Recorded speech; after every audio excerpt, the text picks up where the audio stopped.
Hello, sweet warriors. This woman of the word has to keep you in the word. So today, because Father has plans and purposes for us, he has a destiny journey and he wants to do it with you.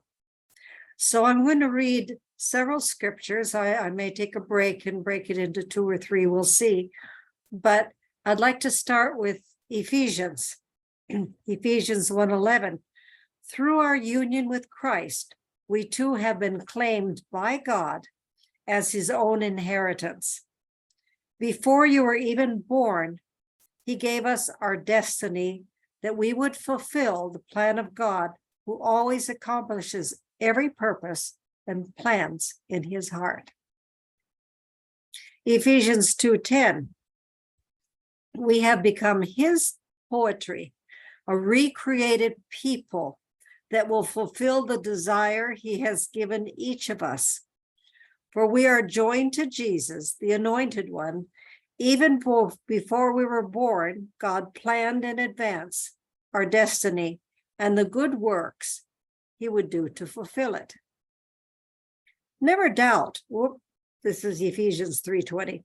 Never doubt God's mighty power to work in you and accomplish all of this. He will achieve indefinitely more than your greatest request, your most unbelievable dream, and exceed your wildest imagination. He will outdo them all, for his miraculous power constantly energizes you.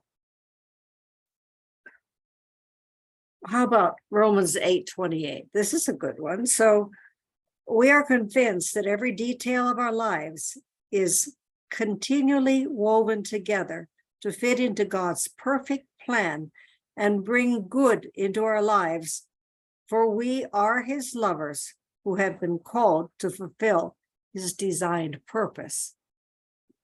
Okay, so before time was even created, we were in Papa's heart to be born for such a time as this.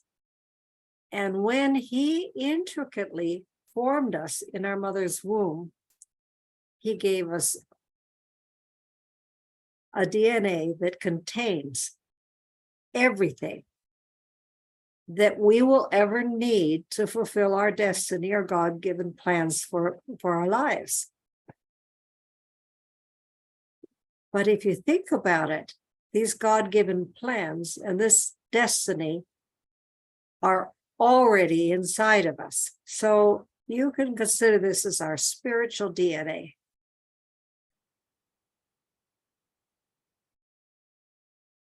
So we can, because we don't do it ourselves, united with Christ, in him, we can fulfill everything. And he puts all these desires in our heart to keep us on track. We make the decisions whether we desire, where we can imagine everything that God has planned for us, which of course we can't. But he knows, and he takes us one step at a time, and he knows the steps we're going to take, and he knows when we get off course. Do you remember that poem? I don't have it in front of me right now, where it's called Footsteps. You could look it up. And there's 2 sets of footsteps, and it goes into one. And the person wrote it, "Where were you, Lord? Where were you? I was going all by myself." And he said, "I was carrying you." Such love, such love.